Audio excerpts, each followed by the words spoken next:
Welcome to Season 5 of the Long-Winded One podcast. Listen as we showcase original work from top Royal Road authors read by professional voice actors. Hear interviews from your favourite lit RPG and game lit authors. Lastly, listen as the Long-Winded One tries his hand at his first ever lit RPG novel, The Four Treasures. All right, welcome everybody to another episode of The Long-Winded One. With me tonight, I have Royal Road author R.E. Druin, who wrote The Power of 10. Thank you. Thank you for having me on. Yeah, so we're going to ask a series of questions here to try to get to know you and to try to frame the story that you've written. So question one is, tell us a little bit about yourself, where you're from, if you're comfortable with that, and if there's anything in your past that you've done that has influenced your writing. Well, I come from a small town in Michigan, here in the United States. So I'm literally a small town boy. Probably the single biggest influence on my writing life is Dungeons and Dragons. I was exposed to it in my freshman year in high school. I had always wondered what those colorful books at the Toys R Us was. I bought my first player's handbook back then, and it's been basically a love affair ever since.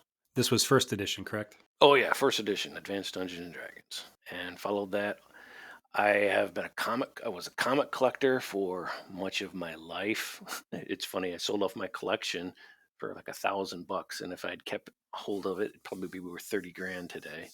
And it's so funny watching those old storylines getting reflected on the movie screens. I spent a lot of time at the library when I was a kid. Probably the first book series that ever really interested me that I wanted to read everything from was the original Hardy Boys novels. So you're going stories written in the 50s and 60s. And then I stumbled across at my school library, and I went to a Catholic school, and they had one copy of a Tom Swift novel, Tom Swift and his Triphibian Atomic Car. Tom Swift, I was later to find out, was basically the original science hero, the guy who invented all these great gadgets that could change the world. He was probably the direct inspiration for Tony Stark. Note they share the same initials, and it's probably not a coincidence. Those were the big series when I was a kid. As I got older, when I was in high school, the Book of 12 Swords by Fred Saberhagen came out. And of course, the poem at the beginning of it, which details the 12 Swords, is a classic that really hooked me. The Rift War Saga was the first serious fantasy series outside Tolkien himself that I ever read. And both sides of it, both the Midkemia and the Oriental side, written by Jenny Wirtz. I recommend both. The first 6 books are just excellent reads. I love it in these interviews when the authors that I read and respect give me a few more books to add to my collection of things that I want to read. Do you like science fiction? Love science fiction, yeah, of course. Okay, if you can get a hold of it, Rip Foster, Ride the Gray Planet. If you can get a hold of it, it was written in the 50s, at the same time era as Heinlein was doing his stories, his original ones. Starship Troopers, written about the same time, same kind of guy.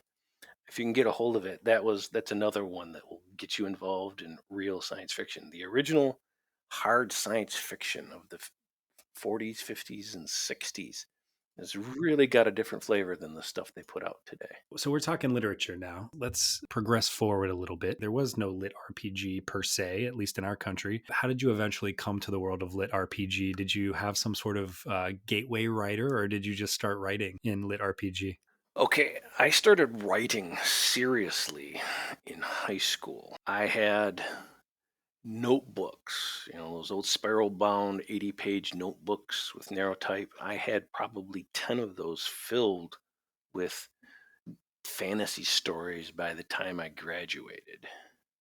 And most of it was based on Dungeons and Dragons type stuff, including the characters that we made up, just trying to translate them into reality, see how it worked out, making up a game world, making up the gods and the characters and mythology and just everything. So I was probably writing lit RPG before it was called that. It was just never published because mainly because I would look at what I wrote and then look at what I read, which back then was always in paper. And so it was always editorialized and edited and put together well, usually. I mean, there were some classic horrible books back then. And I was like, eh. And so I never took the next step of, seeing about publication or getting my stories out there. I just kept writing. And I probably have, I'd say probably a knee-high stack of paper that I wrote stories of. And I still have it all. It's stored away, but I hand wrote that much. It wasn't until probably the 2000s that I finally had to force myself to get away from writing my stories and start doing it on the computer and typing so that, I could edit it, I could change it, I could make things different, I could improve it over time, and I could send it to others. I don't have much of my early stuff on the computer because if there's one thing that's boring, it's transcribing stuff like that. And I couldn't steel myself to do it. Now, I borrow a lot of stuff in my current writing from what I did back then. So some of it's online, but it's just the original stories just aren't there, which is okay because, the current storylines that I use, yeah, they go back 20 years before I started writing them. But everything starts with the power of 10 with my first ebook now. That's the starting point. The stuff I put on Royal Road actually happens 10 years after that. So I still have continuity of things, but they're new stories. Gotcha. So you mentioned Royal Road. How did you come across Royal Road? Were you writing somewhere else first, or did you start writing there? Okay, what happened was I believe I used to post on the Wizards of the Coast boards a lot. And then when they went under, got sold, whatever, transition, I moved over to the Pathfinder boards. And from there, someone had a link to the first translated Chinese wuxia novel, which I believe was Black Dragon. Now, this was incredible to me because these are the entire wuxia type storylines in today's stuff are thousands of pages long. So if you're talking someone who had time on his hand and had ready to read, this was just more and more and more stuff. It was just hundreds of chapters of the same story. And it was such a different style, different viewpoint, different world. So it sucked me in. And then I went looking for others. And then I kind of realized that, some of these translators really do need some help. They're okay with the translation, but you'd get the guys who had English as a first language and they wouldn't know the right word. And then you get the guys who know English as a second language and they didn't know the grammar. And so I got into editing. Now, at first, I edited on Gravity Tales, a website which is no longer in existence. And they got bought out by Webnovel. I basically said, okay, I have a story that I've been writing all along. I never gave up writing. I may as well post it on here and see what happens while I'm editing on here. I started posting on there and I realized their tools, if you wanted to post stories, weren't very friendly.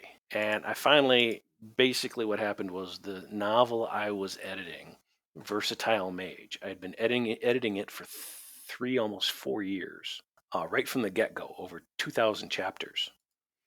And the translator basically was graduating college. He was moving on. They brought in a new translator. He had ideas of his own. All the terminology that we used to use, he was saying, this is all wrong. It's not translated right, blah, blah, blah, blah, blah. And, there was no need for me. And I said, okay, I'm basically done here. I'm going over to Royal Road. Was your original content already on Webnovel? Webnovel is when I first started posting chapters. I posted a chapter every single day. And I got a decent amount of following for it, to the point they actually contacted me and said they would like to, know, to buy my work. Potentially, that could have turned into something if I had agreed to it, but I was already planning on moving, so I said no. So I moved over to Royal Road. I posted 5 chapters a day until it was all caught up. That took me about 2 months, and I've been on Royal Road ever since. Now, I see on the Power of 10 on Royal Road, I'm looking at your total views. First of all, it says it's over 7 million total views on this story. And your author's note says, if you're wondering about the views, it's actually 1.8 million more on Webnovel. So you had almost 2 million views on Webnovel when you decided to move this over. That is correct. And that was with maybe 400 chapters, 300, it's between 300 and 400 when I moved over. So I got to say one thing: Webnovel can generate you a lot of views. They have a huge overseas following. They are probably the single biggest online publishing site in the world. Well, shifting back to Royal Road, can I ask, with your 7 million views over 7 million views that you have on that one story, your scores are fantastic. They're each overall score, style score, story score, grammar score, character score, they're all over 4 stars. I'm guessing the answer to this question is it's been positive, but how has your experience been there? Quite good, actually. The software is definitely better than web novels as far as being friendly to the authors. The reading crowd is sizable, they're attentive, and I've got some great, polite fans who come from all over the world. If you are receptive to them, they are receptive to you. Now, like anything else, there is a bad spot, and that is what I like to call the drive-by raters. They read parts of your story, they decide they don't like it, and then they give you the absolute minimum rating possible. And let me tell you, that is a kick in the gut, because I don't have the sheer number of followers that the most popular novels on there have. And so a negative rating hits me right in what I like to call the quality level, which for me right now is like 4.86 on my most recent novel. And as soon as that happens, I drop 30 to 40 points in the ranking. I mean, I don't get them as much as I used to, but a point 0.5, in my opinion, on Royal Road means this guy doesn't know how to write. His story is lousy. His grammar is atrocious. Nobody should read this whatsoever. It's not, I don't like his story. And that's what, I mean, I've had some people say, I do things very well. I just don't like the story. Well, that's fine. That's a 3, maybe a 2. It could even be a 4 if, yeah, it's done really well. I just don't like it. But no, they put on a 0.5 and it just crashes. And it's such a kick in the gut. And they can't do anything about it because those kind of people will always do the same thing. If they have a 1 to 5, they'll pick the 1. So yeah, Royal Road otherwise has been very, very nice. So I'm guessing, and just hear me out on this and see if this rings a bell for you. What I've seen for other writers, they build a following somewhere, in this case, Royal Road, and then they try to monetize that group of followers for various reasons. Maybe they want to produce their own content and they use that to hire a narrator. Maybe they're using that to pay for graphic art for front matter content. Has that been your path? It's been what I've been trying to do slowly. This actually, my Patreon is my primary source of income at this point. I was first told to do a Patreon when I was on Webnovel, and I didn't actually start it up till I was on Royal Road. And originally I was working for a company, and then COVID hit. And so all the stuff we wanted to do just kind of got thrown in the trash can by all the stuff that happened dealing with COVID. So I'm back to primarily Patreon and publishing ebooks. An audiobook is something I would like to look at, but there would probably have to be significant rewriting involved to make it friendlier to an audio story. It's just the way the style of my stories are. Well, you have, last time I checked, you had quite the following on Patreon. It's a couple hundred followers, and I love everybody who's given me the support. It's been very fruitful. They also buy the ebooks, and so that's been a very positive thing for me. And your ebooks are available on Amazon? Yes, I've got 5 of them out there right now.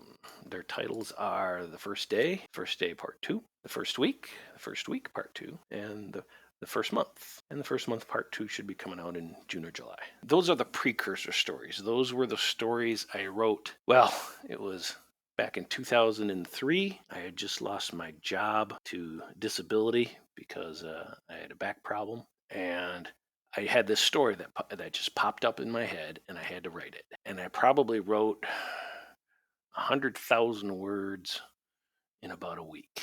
And that the basis of that story was the first day and parts of the first week. And everything from the power of 10 stems from back then. Everything else has grown from that standpoint.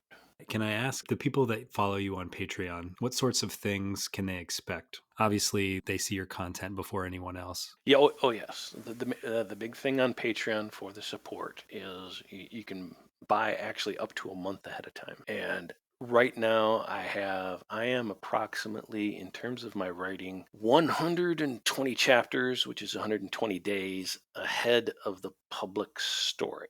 And public story, you mean the Royal Road story? Right. So if chapter 50 is getting released on Royal Road, I am writing chapter 170. That's impressive. And I am writing a chapter every day plus, because I have to work on the ebooks, and I release 2 chapters on Fridays. So those are 2,000 words a chapter is my goal, which is about 4 pages of word. It's a lot of writing, and you really have to discipline yourself to be able to do it, but I have gotten used to it. And my time on Webnovel is the one that really, really disciplined me to be able to do that. If you work for a translator, translating a novel, they do basically the same thing every day. They're translating something, and then I had to edit it. And I had to edit it the same mistake, sometimes repeatedly, until I, bash him in the head and say, improve your grammar. And it's just a discipline thing. It was not easy to do, but then you just break through at one point, and hey, you can do it. So set the stage for me, so I can picture this. So you sit down every day to do your words. Are you in the same place? Do you write from different places? It has to be at the computer. I don't use any kind of portable stuff. So I'm basically sitting at a desk looking at my big old screen, and on one hand, and then my side screen with my Discord up on the other. And I just look at what I wrote the last day, pick up the storyline, and start writing again. If I have writer's block, which actually doesn't happen very often because I've just got so much stuff to write, I have probably 6 other stories I could work on just to loosen up my brain, vent the stress, and then I can come back and write the published story. And all of that other stuff is stuff I can publish in the future. So there's probably a lot of people listening to this interview that want to be where you are someday, right? Where they can write every day the things that interest them. Could you give those people some advice? The first thing is that affected me the most is you have to read a lot. Probably paperback novels, not just online. Good writing with solid grammar. Grammar can just be such a hard point for so many people. But from the other side, grammar can look so important if you're a reader. Improper grammar just stands out to me, especially after I've been editing. I start reading something, and if the language is bad, the punctuation is off, they're not following the right rules, it's just jarring. It'll take me right out of the story because it doesn't fit. And it's just boom, it just like hits me in the eyeballs. It's like, what the heck? So getting that gut feeling for what is good is really important. The editing and grammar standards of professional publishing are a lot better than you normally find online, and it makes a difference. I didn't post online for years because I didn't consider my skills up to the level of the stuff I read. And it was borne out when I first started posting on Royal Road and Webnovel. I make errors. People tell me to rewrite sentences. They don't understand it the way it should be. The flow of the story isn't as good, blah, blah, blah. The second thing is you need to write, and you need to write a lot. And then you should post it online for other people to read. It's something I did not do for over 30 years. Okay. I started writing in high school, and I never posted it anywhere. I was the only one who read my stories. As soon as you start posting online, you get feedback. Don't feel bad when people start pointing out your errors and commenting on things. They aren't personal attacks. That is constructive feedback, and it is so awesome if you take it as such. Be nice, thank the people for their time, and even the cruder and ruder ones will warm up to you if they see you're trying to improve. And then they'll invest in your future since you're involving them. I have guys on Royal Road who've been pointing out my errors for years, and I love them. I love them. Their participation in what I called the Great Then Hunt was awesome because when I first posted on Webnovel, then THEN and than THAN were things I was messing up all the time to the point of I could have 10 errors of those words in one chapter. And so basically I announced the Great Then Hunt on all my chapters, and then people started going through all my old chapters, pointing out all the thens. And I posted on every single one I caught, and I shot all the thens down in the comments and changed them in the story. That's the great thing about being online. You can change the story, you can edit it.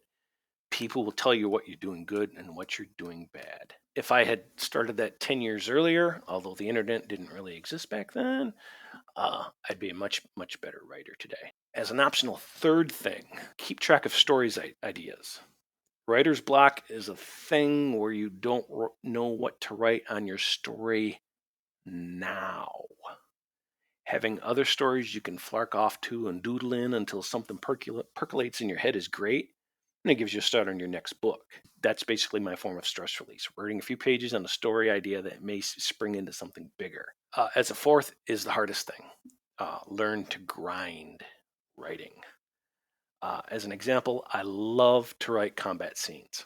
The words just spew on out of me when it comes to writing combat and action. Dialogue, though, dialogue is pure effort, as I'm not a master conversationalist. I really have to force myself to go ahead when writing character social interactions, but it's something that has to happen in every story. And as a result, I'm actually getting better at it, amazingly enough. Dialogue is character interaction. I mean, I can write third-party observations of stuff that's going on all day, every day, and just dump loads of prose on you. But it's not the characters interacting, and it's the characters interacting which makes the story, not just telling the readers in third and fourth person how awesome your characters are. No, it's the characters have to do stuff. You gotta show it. You can't just report it. And it's something I have to concentrate on, move away from talking about how great the characters are, and then just show. Well, speaking of your story, we're picking up your story kind of mid-story. And in this, RJ Bailey has narrated it. And I'm wondering if you could maybe set the scene for us. The chapter is one of my favorites because it's not about fighting, it's about being remembered. The main character has made it out of Nightmare, where she was trapped for a very long time. But while she was in there, she attracted good people to help her out in their dreams. Every day they fought together, and they died fighting for her over and over again.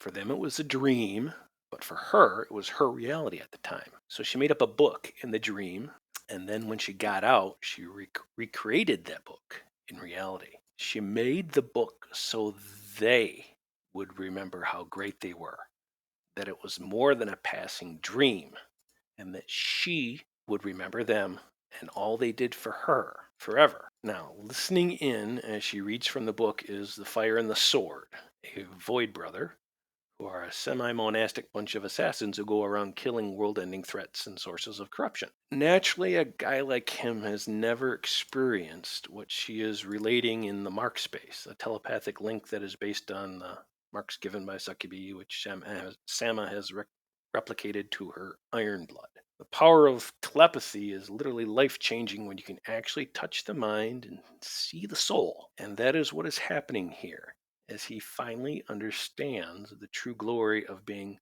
remembered. Now, this is a lit RPG because she's not in a game, and it's not an interactive system with feedback. It's the rules of a magical world. The system she operates under is just how things are.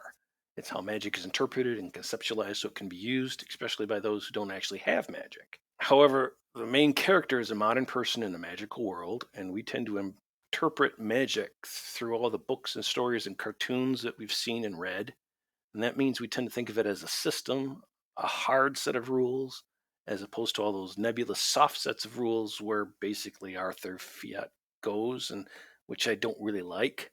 A hard system is harder to write, but I prefer it as it puts limits on the characters and you really have to justify how and why you do stuff. Harry Potter, for example, is a soft system.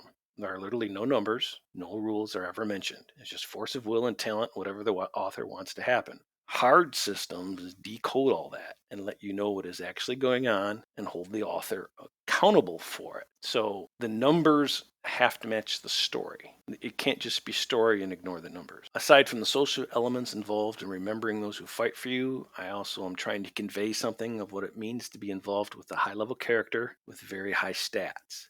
In gaming terms, Samarantha is a 10, by which our standards, you and me, is very superhuman. Her stat line averages 30 or higher, where a normal human is 10 to 11 by default. And we max out at like 10, 20 to 22 for our greatest geniuses and our Olympic athletes, the paragons of humanity. So in the mental arena, she's anywhere from 5 to 16 times more powerful than almost everyone listening to her just by her stats. And she's roughly 4 to 5 times more powerful by depth of soul or more than almost all of them by her character level. So high levels, high stats, telepathy. It's all involved here. Her skill ranks and modifiers are in the plus 30 range and higher by default, which means her casual effort is basically better than anyone in human history on Earth. So listening to her sing, listening to her oratory, being faced with her ability to glean insight from you and read you, and her diplomacy checks, speaking right to your heart, is a totally overwhelming and great experience to the unprepared. And it's daunting even to the people who are prepared. So it's a fantasy story. These numbers are meant to be fantastic. And it's something you just don't see in fantasy novels where they just, oh, he speaks, he says something, and everybody agrees with it, and off they go.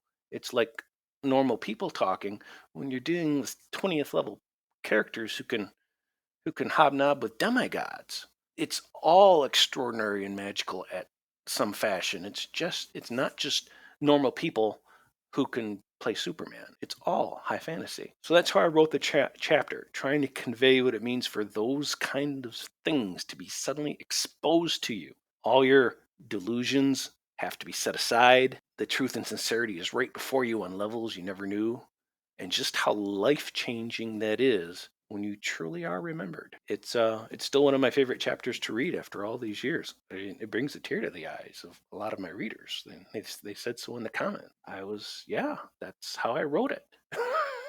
So your main character, Samarantha, is that how you say her name? So you said that she is a 10. That's where the title comes from, I'm guessing, The Power of 10. Right. The original system was a computer game, and the computer game stopped at 10. And I took this from Dungeons and Dragons. There's a set of people out there that put caps on the levels. They play games where characters can only reach certain levels. So everybody's capped at 6. Everybody's capped at 8. And you can't get any higher level than that. And it puts a different spin on the kind of D&D game you would play. You don't have access to all the high level stuff. But guess what? If you're a 6, I mean, you're throwing fireballs. You can fly through the air. You can blink through walls. You can smash a brick wall with your fist and go through it. You are already superhuman. And if you could become 8 and then 10, at 10, you can raise the dead. You can teleport. You can throw up impenetrable walls of force. And so the game stopped at 10. And so that's the whole premise is the power of 10. You don't need to be a 20. In D&D terms, you don't. At 10, you're just utterly incredible. That's how I built it on. So yes, she's a 10. That's as high as she got. And the things a 10 can do are still pretty bloody fantastic. So tell us, where do we find more about you? Okay, I comment on everything that comes up on my chapters. There's an author feed on Royal Road, so every time someone has comments, authors are notified. Now, it can scroll off and I may miss you if a lot of people comment at once, but on every single chapter, I comment. So if people say something, I'm aware of it, I read it, and this includes stuff that was written 4 years ago. I'm still answering comments that people have on there. So on Royal Road, I wouldn't call I'm super active, but I'm aware. The other thing is I do have a Discord channel, The Power of 10. I generally have that up whenever my computer is on or whenever I'm writing, and I have people who are on there regularly asking questions, finding information, asking for clarifications, pointing out errors to me, talking about the ebooks, et cetera, et cetera. I wouldn't call it super busy, but it's busy enough. And like I said, I'm aware of pretty much everything that goes on there. I don't have anything kind of presence on Facebook or TikTok. I'm sorry, I'm not the most socially adept person. But those are my two big ones. And of course, I have a Patreon for those who like to support me. Robert, we really appreciate you coming tonight. Okay, thank you for your time. Thank you for joining us down this Lit RPG deep dive. Please consider giving us a review on Apple Podcasts and visit us over at longwinded.one, where you can see past episodes and find all of our socials, even our new Discord server. We hope you enjoy.